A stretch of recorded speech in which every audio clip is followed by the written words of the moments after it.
ঢিঙত ভূ মাফিয়াৰ দৌৰাত্মক চৰকাৰী ভূমিত ভূ মাফিয়াৰ দাদাগিৰি ভূমি খনন কৰি নিশা সৰবৰাহ কৰে দাম্পাৰে মাটি এফালে ভূ মাফিয়াক মুখ্যমন্ত্ৰীৰ ৰঙা চকু আনফালে ঢিং আৰক্ষী ঢিং ৰাজচক্ৰ বিষয়া আৰু বন বিভাগৰ ভূ মাফিয়াক ৰঙা দলিচা ঢিং আৰক্ষী থানা আৰু ঢিং ৰাজচক্ৰৰ বিষয়াৰ কাৰ্যালয়ৰ সন্মুখৰে ৰহস্যজনকভাৱে ভূ মাফিয়াই পাৰ কৰে মাটি ভৰ্তি ডাম্পাৰ নিশা পাৰ হোৱা মাটি ভৰ্তি ডাম্পাৰৰ এক্সক্লুচিভ ভিজুৱেল চাওঁ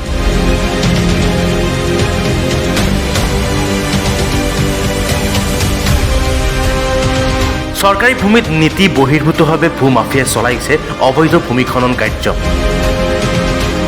কাৰ আশীৰ্বাদত চলাইছে এই ভূমি খনন কোনে চলাই আছে এই ভূমি খনন এই দৃশ্যকেইটালৈ মন কৰক নিশা ঢিং আৰক্ষী থানা আৰু ঢিং ৰাজচক্ৰ বিষয়াৰ কাৰ্যালয়ৰ সন্মুখেদি ইখনৰ পিছত সিখনকৈ পাৰ হৈছে মাটি ভৰ্তি ডাম্পাৰ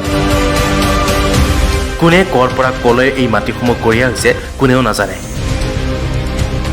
এয়া হৈছে ঢিঙৰ পাৰ্শ্বৱৰ্তী ব্ৰহ্মপুত্ৰ চৰ চাপৰি অঞ্চলৰ লগতে ঢিঙৰ লহকৰ ঘাটৰ বন বিভাগৰ ভূমি চৰকাৰী ভূমিত বেদখলকাৰীৰ বিৰুদ্ধে যি সময়ত কঠোৰ স্থিতি গ্ৰহণ কৰিছে সেই সময়ত চৰকাৰী ভূমিত ভূ মাফিয়াই ভূমিখনন কাৰ্য চলাই সৰবৰাহ কৰিছে ডাম্পাৰে মাটি এইসমূহ দেখিও যেন চকু মুদা কুলিৰ ভাৱত ঢিং আৰক্ষীৰ লগতে ঢিং ৰাজচক্ৰ বিষয়া উল্লেখ্য যে ব্যক্তিগত মাটি খন্দাৰ বাবেও ঢিং ৰাজচক্ৰৰ পৰা অনুমতি লোৱাটো বাধ্যতামূলক যদিও চৰকাৰী ভূমিত এনে ভূমি খননৰ আনুষ্ঠানিক অনুমতি আছে নেকি একাংশ দুৰ্নীতিপৰায়ণ বিষয়াত প্ৰতিদিনে অবাধে ভূ মাফিয়াই কাৰ আশীৰ্বাদত চলাই গৈছে এই ভূমি খনন সেয়াই এতিয়া ৰহস্যৰ আৱৰ্তত প্ৰাকৃতিক পৰিৱেশ বিনষ্ট কৰা অবৈধ মাটি খনন কৰা মালিকক কোনে নাকি লগাব এই অবৈধ ভূমি খননৰ বাবে চৰকাৰী গ্ৰেজিং ৰিজাৰ্ভৰ ভূমি এতিয়া পৰিণত হৈছে বৃহৎ পুখুৰীলৈ কিন্তু এনেদৰে প্ৰাকৃতিক পৰিৱেশ বিনষ্ট কৰাৰ পাছতো ভূ মাফিয়াক নাকি লগাবলৈ সক্ষম নহয় সংশ্লিষ্ট বিভাগে এইটো জ্ঞাত মই নকয় দ্বাৰা এইটো জ্ঞাত কি আগত পূৰ্বৰ পৰাই আমাৰ গ্ৰেজিং ৰিজাৰ্ভ মাটি চৰকাৰী মাটি খান্দাটো ফোন আমি এতিয়ালৈকে কৈ আছোঁ আৰু এইটো আমাৰ জিলা পৰিষদ আমাৰ ওচৰত গৈছে হোৱাৰ পিছত মোক কৈছে যে মাটিটো এইফালে ৰাস্তাটো ভাঙি গৈছে অলপ মাটি দি পেলাই ইটাটো দি পেলাই মেৰামতি কৰি দিলোঁ পিছত মই ক'লোঁ যে এইটো মাটিটো এনেকুৱা নহ'ব এই মাটিটো যদি আপোনালোকে ভাঙিবলৈ ইচ্ছা থাকে ছাৰৰ ওচৰত আপোনাক যোগাযোগ কৰক যোগাযোগৰ পিছত কৰা আপোনালোকে কৰক তেখেতে আমাৰ কথা অৱগত কৰা নাই আমি লাটমণ্ডলকো জনালোঁ আমি ইয়াৰ ছাৰকো জনাইছোঁ